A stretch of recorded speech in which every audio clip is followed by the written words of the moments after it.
Ration కార్డులు ఇవ్వలేదని వాళ్ళు అప్పటి నుంచి చెప్పుకుంటూ వస్తున్నారు. మరి గత ప్రభుత్వం ఎవరికి కూడా అంటే ఒక్కళ్ళకు కూడా పేద వాళ్ళకి రేషన్ కార్డు ఇచ్చిన దాఖలాలే లేవు.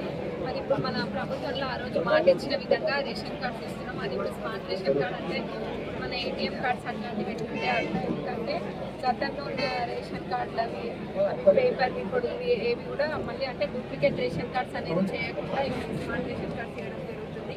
అది కూడా మళ్ళీ అంటే రేషన్ కార్డ్ పైన రేషన్ కార్డు హోల్డర్ పేరు కూడా మహిళల పేరు పెట్టడం జరుగుతుంది. ఇంద్రమ్మ ఇల్లు కూడా మహిళల పేరే. అంటే మహిళలకి ప్రాధాన్యత ఇస్తూ మన ప్రభుత్వంలో రేవంత్ అన్న మన గౌరవ ముఖ్యమంత్రి గారు ఎప్పటి నుంచో చెబుతున్నారు. మహిళలని కోటీశ్వర్లని లక్షాధికారులని కనీసం వాళ్ళ కాళ్ళపైన వాళ్ళు నిలబడి సంపాదించుకునే విధంగా చేయాలన్నది మా ఆశయం. అని మరి దానికి అనుగుణంగానే అన్ని వాళ్ళకి వడ్డీ లేని రుణాలు లెక్కలేనని ఇవ్వడము, వాళ్ళని ప్రోత్సహిస్తూ ఇవన్నీ కూడా చేస్తున్నారు.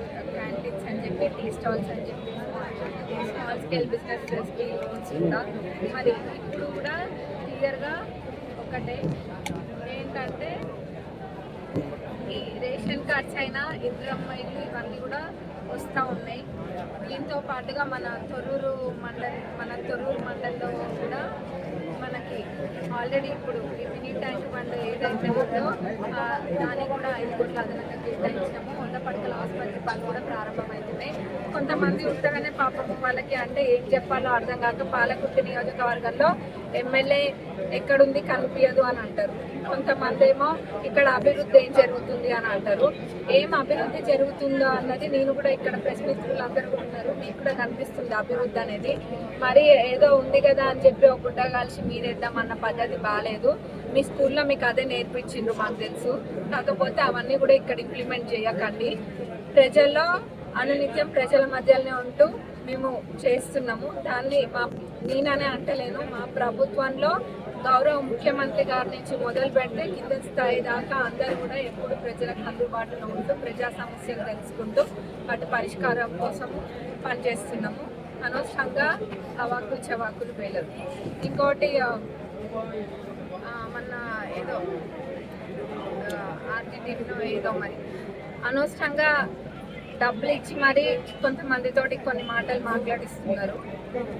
ప్రెస్ అంటే ఏది అయితే వాస్తవాలు ఉన్నాయో వాస్తవాలు ఏదైనా వినడానికి మేము రెడీగానే ఉంటాము. కానీ అవాస్తవాలు ప్రజల్లోకి తీసుకెళ్తే కొన్ని రోజులు డిస్ట్రిబ్యూషన్ కార్యక్రమానికి ఇక్కడికి వచ్చిన చైర్మన్, వైస్ చైర్మన్ అండ్ కౌన్సిలర్లకి అట్లనే వేదిక మీద ఉన్న ప్రతి ఒక్కరికి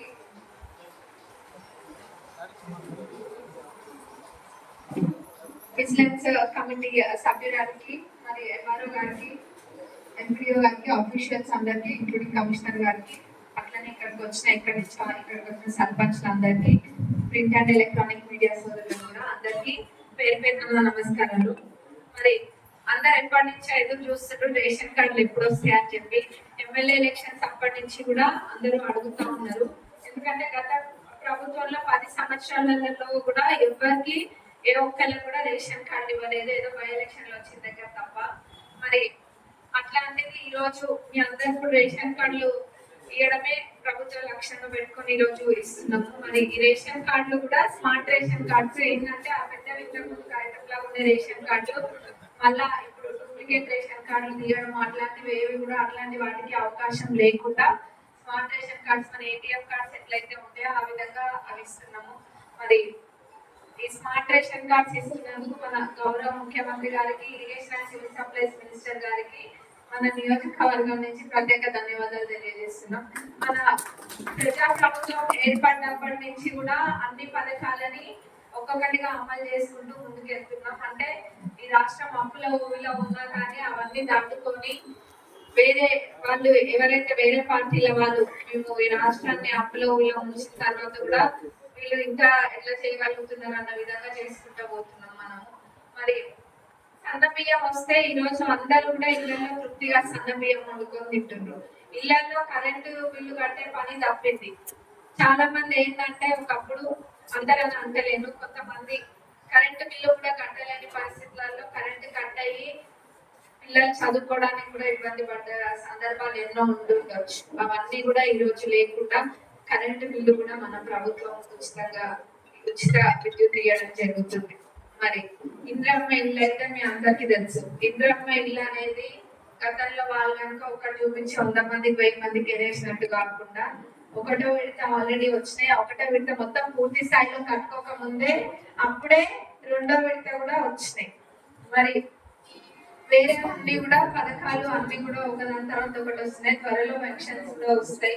ఇవన్నీ కూడా మనం ప్రభుత్వం మాటించిన ప్రకారంగా చేసుకుంటూ ముందుకెళ్తున్నాం. మరి మనం తొర్రూరు మండలం విషయానికి వచ్చేసరికి 100 పడకల ఆసుపత్రి పనులు కూడా ప్రారంభం అయినాయి. మీరు చూస్తూ ఉంటారు కదా అటు ఇటు వెళ్ళేటప్పుడు. మీకు అప్పుడు మాటించిన మన ఎలక్షన్స్ మేనిఫెస్టోలో ఏమేమి పెట్టినాం, తొర్రూరు మండలంలో పెట్టిన వాటిల్లో కొన్ని ఏంటంటే, ఒకటేమో మినీ ట్యాంక్ బండ్ కూడా మీరు చూసిర్రు, ప్రోగ్రెస్ చూసినారు. అది వాళ్ళ బ్రిడ్జ్ ఏదైతే వాళ్ళు మనకి గందరగోళం మొదలుపెట్టి పోయినో దానివల్ల కొంచెం ఏమైనా ఆలస్యం అవుతుంది, కానీ సంవత్సరం లోపల మొత్తం పూర్తి స్థాయిలో దాన్ని పూర్తి చేస్తాం. దానికి అదనంగా 5 కోట్లు కూడా మినీ ట్యాంక్ బండ్కు పెట్టినాం. మరి దాంతో పాటుగా 100 పడకల ఆసుపత్రి కూడా పెట్టినాం. అవి కూడా పనులు ప్రారంభమైనవి మీరు చూసినట్టయితే. ఇంకా ఇక్కడ సబ్ రిజిస్టర్ ఆఫీస్ కూడా ఎప్పటి నుంచో కోరుకుంటున్నాను. అది ఖచ్చితంగా అది కూడా నెరవేరబోతుంది త్వరలోనే, సబ్ రిజిస్టర్ ఆఫీస్ కూడా. మరి తొర్రూరులో రోడ్లైనా ట్రైన్లు అంటే గుర్తొచ్చింది.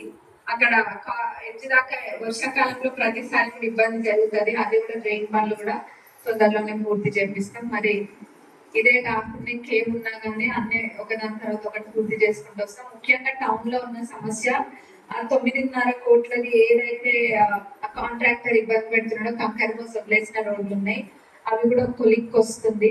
అంటే మన ప్రభుత్వం వచ్చిన తర్వాత మళ్ళా కొత్త జీవో తీసుకొచ్చి మరి ఆ 9.5 కోట్లకి మనం ముందుకి తీసుకొచ్చినాం. అది చాలా తక్కువ చోట్ల వచ్చింది. అట్లాంటిది మనం తెచ్చుకోగలిగినాం. కానీ కాంట్రాక్టర్ ఎవరైతే ఉన్నారో తన మీ అందరికీ తెలుసు, వాళ్ళ ఉద్దేశం కావాలనే చేయట్లేదు అన్నది కూడా ప్రతి ఒక్కరికి తెలుసు.